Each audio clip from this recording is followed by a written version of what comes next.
Hello, welcome to my Manish Talk YouTube channel. Today I am going to explain about the PAL coder or encoder. PAL coder को PAL transmitter भी कहते हैं।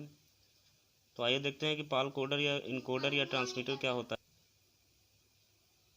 अगर इसके basic blocks को देखें तो इसमें blanking and synchronising pulse generator का block, resistive matrix, balance modulator, adder, video amplifier and colour sub carrier generator जो इसके मुख्य पार्ट्स होते हैं।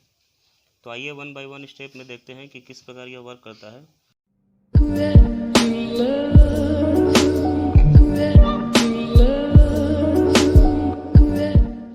यानी कि पाल ट्रांसमीटर के द्वारा किस प्रकार कलर वीडियो सिग्नल ट्रांसमिट की जाती है। यहाँ पर एक रेसिस्टिव मैट्रिक्स होता है जिसमें कलर कैमरा ट्यूब से जो जनरेटेड कलर सिग्नल होती है, कलर वीडियो सिग्नल जो रेड, ग्रीन और ब्लू की फॉर्म में होती है, उसको सबसे पहले रेसिस्टिव मैट्रिक्स में भेजते हैं। जैसा कि हम जानते हैं कि पाल कोडर या पाल ट्रांसमिशन सिस्टम में या रिसेप्शन सिस्टम में सिग्नल जो होती है कलर वीडियो सिग्नल, वो कलर ब्रश सिग्नल जो है रेड, ग्रीन, ब्लू के रूप में नहीं होती है बल्कि यू और भी के फॉर्म में होती है। तो इस red, green, blue colour signal को यू भी सिग्नल में कन्वर्ट करने के लिए यहाँ पर रेसिस्टिव मैट्रिक्स से इसे पास किया जाता है। तो जब इस रेड, ग्रीन, ब्लू सिग्नल को इस रेसिस्टिव मैट्रिक्स में पास करते हैं तो यह रेसिस्टिव मैट्रिक्स जो होता है एक प्रॉपर अलाइनमेंट के थ्रू जो है तीन सिग्नल को जनरेट करता है, Y signal, U signal and V signal. जहाँ वाई सिग्नल जो होती है वो लुमिनेंस सिग्नल होती है और यू भी जो होती है वो कलर सिग्नल होती है, या इसे कलर ब्रस्ट सिग्नल भी कहते हैं। तो वाई सिग्नल को रेसिस्टिव मैट्रिक्स जनरेट करता है इस फॉर्म में, यानी वाई सिग्नल का जो मैग्नीट्यूड होता है उसमें 0.3R plus 0.59G plus 0.11B, यानी कि 30% resistance red colour, 59% green colour and 11% blue colour को मिलाकर वाई सिग्नल बनती है, जिसे लुमिनेंस सिग्नल या वाइटनेस या ब्राइटनेस सिग्नल कहते हैं, जिस सिग्नल में चमक होती है। और उसी प्रकार कलर ब्रश सिग्नल के रूप में यू और भी जो होती है उसमें यू का मान जो होता है 49.3% बी माइनस वाई और भी सिग्नल जो होती है वो 87.7% आर माइनस वाई के फॉर्मेट में होती है। तो यह रेसिस्टिव मैट्रिक्स जो होता है वो red, green, blue input signal को जो है वाई, यू, भी यानी कि लुमिनेंस और कलर डिफरेंस सिग्नल यू भी के रूप में जनरेट करता है। इसमें जो लुमिनेंस सिग्नल होती है, इस लुमिनेंस सिग्नल को सबसे पहले एडर में भेजा जाता है। यहाँ पर एक एडर सिग्नल है।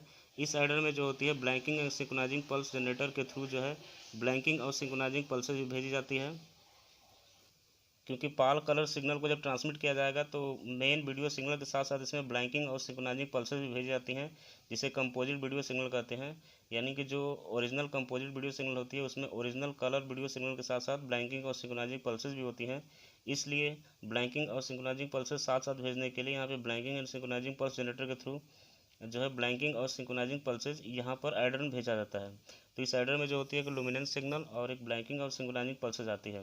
तो ये एडर जो होता है दोनों सिग्नलों को ऐड कर देता है। देन उसके बाद यहाँ पर डीले लाइन को पास होती है सिग्नल। तो डीले लाइन जो होती है वो जो है 64 माइक्रोसेकंड, अप्रॉक्सीमेट 64 माइक्रोसेकंड का डीले प्रोवाइड करती है, क्योंकि लुमिनेंस सिग्नल जो होगी एडर के थ्रू जो ब्लैंकिंग सिग्नल और सिंक्रोनाइजिंग पल्सेज इस लुमिनेंस में ऐड हो जाएंगी। देन उसके बाद ये आगे जाकर second detector plus video amplifier यानी एम्पलीफाई होकर जब यहाँ पर आएगी तो यहाँ पर जो होती है यानी कि वाई सिग्नल जब यहाँ तक आती है या फिर यहाँ तक आती है तो इसको आने में काफ़ी कम समय लगता है, जबकि यू भी सिग्नल को अभी जो है इसको क्रोमा सिग्नल में कन्वर्ट करके भेजा जाता है। तो यू भी सिग्नल को कई स्टेज से पास होने के बाद यहाँ पर आना पड़ता है सेकंड डिटेक्टर, यानी कि वाई और यू भी को मिक्स होने के लिए यू भी को जो है कई स्टेज से पास होकर के आना पड़ता है। तो इसमें काफ़ी समय लगता है जो कि जनरली 64 माइक्रोसेकंड होता है। तो इसलिए वाई सिग्नल और यू भी सिग्नल यानी जो यू भी सिग्नल मिल करके जब क्रोमा सिग्नल बन जाएंगी तो क्रोमा सिग्नल और वाई सिग्नल दोनों एक साथ इस सेकंड डिटेक्टर पर आए, इसके लिए वाई सिग्नल में डीले लाइन प्रोवाइड की जाती है 64 माइक्रोसेकंड की। अगर ये डीले लाइन प्रोवाइड नहीं की जाएगी तो ये क्रोमा सिग्नल और को जाने में 64 माइक्रोसेकंड का डिले हो जाएगा, जिससे वाई सिग्नल केवल आएगी और उसके बाद ये क्रोमा सिग्नल होगी।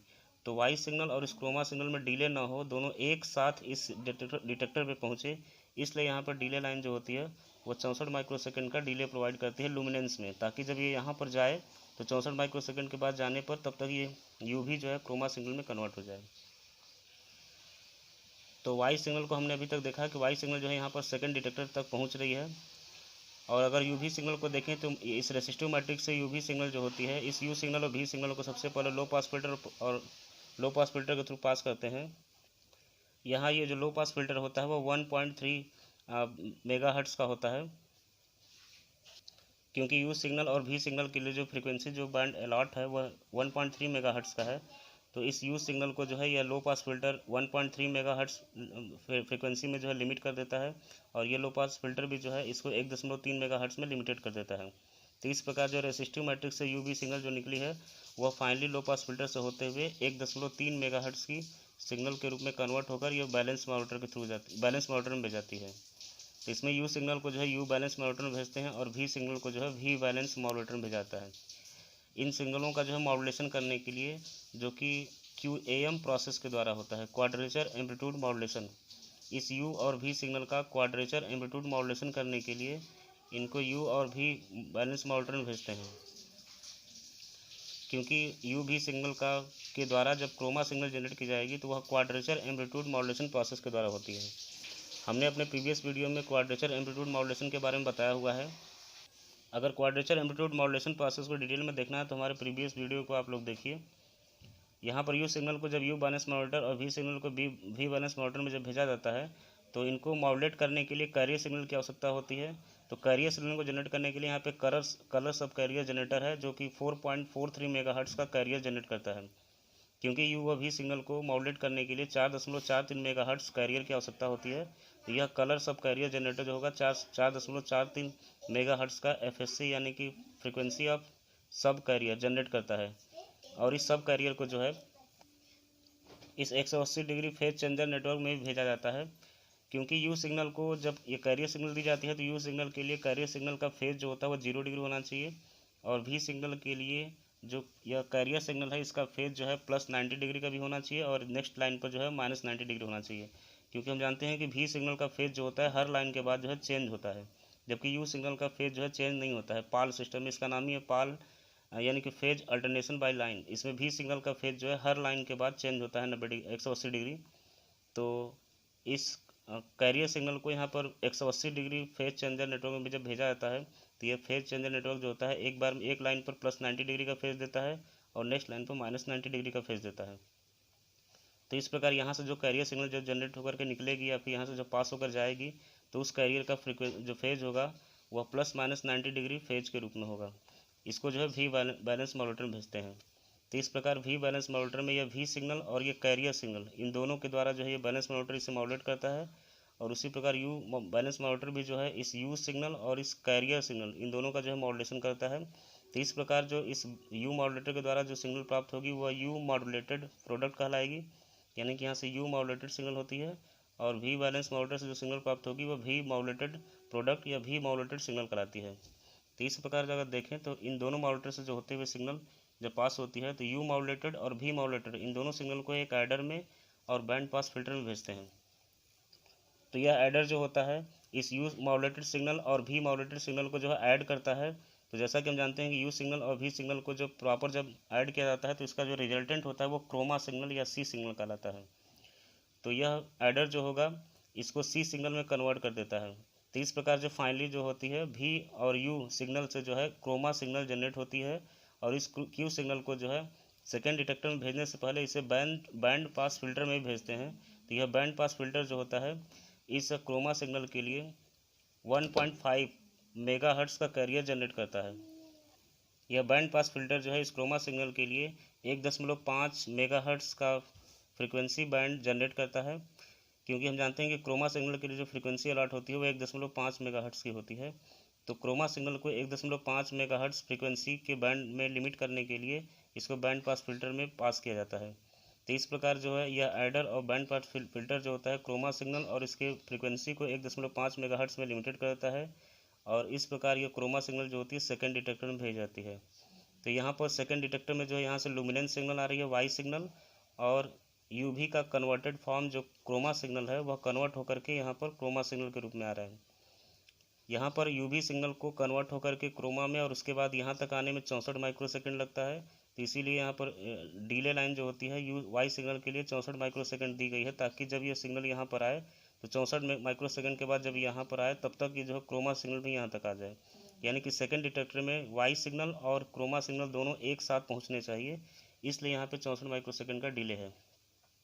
तो फाइनली जो होता है ये सेकंड डिटेक्टर जो होता है इस वाई सिग्नल और क्रोमा सिग्नल को मिक्स करता है, ऐड करता है। देन उसके बाद इस सिग्नल को एम्पलीफाई करने के लिए वीडियो एम्पलीफायर में भेजते हैं। तो ये वीडियो एम्पलीफायर जो होता है इस सिग्नल को एम्पलीफाई करता है। तो इस प्रकार फाइनली सिग्नल जो जो जनरेट होती है वह कंपोजिट वीडियो सिग्नल कहलाती है या कंपोजिट कलर वीडियो सिग्नल कहलाती है। यानी कि कलर कैमरा ट्यूब से जो रेड ग्रीन ब्लू के रूप में जो कलर सिग्नल जनरेट होती है, इस सिग्नल को finally composite colour video signal के रूप में कन्वर्ट किया जाता है, जिसमें लुमिनेंस होता है और क्रोमा सिग्नल होती है। और इस finally converted colour video signal को जो है मेन ट्रांसमीटर में भेजा जाता है। तो यह मेन ट्रांसमीटर जो होता है इस सिग्नल को ट्रांसमिट करने के लिए इसको एंटीना पर अलाइन करता है। तो यह ट्रांसमीटर एंटीना इस सिग्नल को फाइनली ट्रांसमिट कर देता है। तो इस प्रकार ये पाल कोडर या पाल इनकोडर या पाल ट्रांसमीटर जो होता है वह पाल सिस्टम यानी कि phase alternation by line process के द्वारा कलर कंपोजिट वीडियो सिग्नल में सिग्नल को कन्वर्ट करके ट्रांसमीटर एंटीना के थ्रू ट्रांसमिट कर देता है। और ये सिग्नल जो है ट्रांसमिट होते हुए ये पाल रिसीवर के पास जाती है। तो पाल रिसीवर इसको जो है डिटेक्ट करता है, देन उसके बाद उसके पिक्चर ट्यूब पर डिस्प्ले कराता है। तो नेक्स्ट वीडियो में हम देखेंगे कि पाल रिसीवर या पाल डिकोडर क्या होता है। तो ये ब्लैंकिंग और सिंक्रोनाइजिंग पल्स जनरेटर की जो सिंक्रोनाइजिंग पल्स होती है उसको यहाँ पर 7.8 किलोहर्ट्ज़ मल्टीवाइब्रेटर को भी भेजा जाता है, क्योंकि ये जो 180 डिग्री का फेज चेंजर नेटवर्क होता है इसको कितने समय बाद प्लस 90 डिग्री पर सिग्नल का फेज करना चाहिए और उसके बाद माइनस 90 डिग्री पर भी सिग्नल का फेज करना चाहिए, उसके लिए एक टाइम फिक्स होती है जिसका मान जो फ्रिक्वेंसी ग्रुप में अगर देखें तो 7.8 किलोहर्ट्ज़ होती है। तो आइए देखते हैं कि यह कब फेज अपना चेंज करेगा, कितने फ्रिक्वेंसी के बाद, उसका मान 7.8 किलोहर्ट्ज़ क्यों होता है। तो जैसा कि हम जानते हैं कि जो फेज चेंजर नेटवर्क होता है इसके प्रत्येक साइकिल में जो होती है, यानी एक कंप्लीट साइकिल में अगर एक कंप्लीट साइकिल को देखें तो एक कंप्लीट साइकिल में जो है 2 यूवी सिग्नल होगी। अगर एक यू सिग्नल इस प्रकार है यहाँ पर प्लस एच एक्सिस पर यू सिग्नल, तो भी सिग्नल जो होगी प्लस 90 डिग्री पर होगी, यानी कि प्लस वाई एक्सिस पर।